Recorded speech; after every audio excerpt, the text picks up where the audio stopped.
député Serva pour le groupe Lyotte. Merci Madame la Présidente. Monsieur le ministre des Outre-mer, chers collègues, j'associe à cette question Madame Estelle Youssoufa. À l'heure où je m'adresse à vous, plus de 40 000 foyers guadeloupéens sont privés d'eau. Beaucoup le sont depuis le passage de la tempête Fiona en septembre dernier. Monsieur le ministre, ces chiffres appellent à s'interroger sur le déploiement avec une intensité suffisante du plan Orsec eau potable. J'ai sollicité la mise en place de ce dispositif au lendemain du passage de la tempête, après avoir été sensibilisé par le collectif Moun Guadeloupe. Aujourd'hui, il reste insuffisant. Tous les jours, je suis interpellé par des Guadeloupéens, notamment des personnes âgées isolées qui n'ont pas d'eau.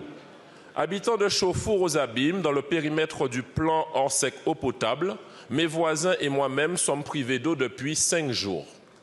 L'instruction de ce plan prévoit la distribution de 3 litres d'eau potable par habitant et par jour.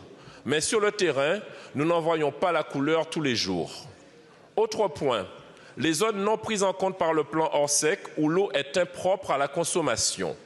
Dans les stations d'épuration, les filtres à charbon, essentiels au filtrage du chlordécone, dysfonctionnent depuis le passage de la tempête. Cela inquiète au plus haut point. Ainsi, Monsieur le ministre, une fois que cela a été dit, 1.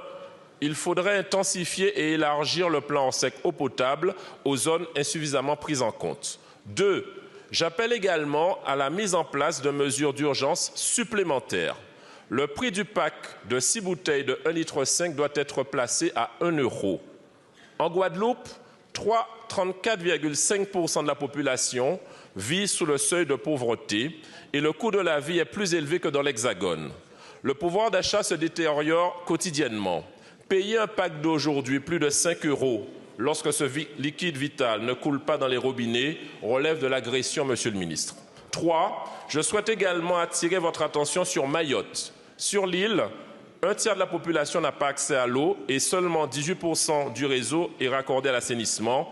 Que faites-vous pour vos citoyens français de Mayotte et de Guadeloupe? Je vous remercie.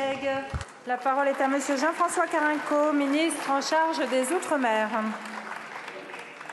Madame la Présidente, Mesdames, Messieurs les députés, Monsieur le député Serva, la situation de l'eau en Guadeloupe est prioritaire et mobilise fortement le ministère. Nul ne peut en douter, elle mobilise tout le gouvernement et notamment le service de la sécurité civile sous l'autorité directe de M. Darmanin. Vous le savez, le plan Orsec a été déclenché de manière